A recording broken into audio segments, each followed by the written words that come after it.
Предки говорили, что самое большое богатство, когда ты уважаем и в цене у своего народа, у своей семьи. Но любое уважение начинается с собственного дома, с собственного села, с республики.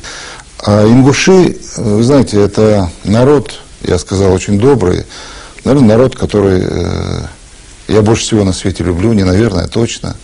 5 лет тому назад, вступая в должность президента Ингушетии, Мурат Зязиков понимал, что одной любви к своему народу, какой бы сильной она ни была, мало для того, чтобы этот народ жил счастливо.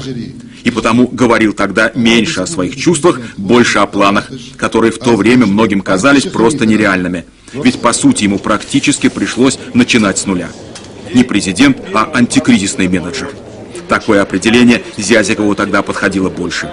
По существу он принял республику с разрушенными производством и социальной инфраструктурой. Кроме того, Ингушетия имела государственный долг в 3 с лишним раза превышающий собственные доходы. Нужны были инвестиции и политическая стабильность. Для чего? Чтобы через 5 лет эти ребята могли тоже признаваться в любви к своей республике. Во-первых, я люблю ее, потому что я ощущаю себя здесь как дома. Ни в каком другом месте я не могу себя ощущать, как здесь, в моей республике.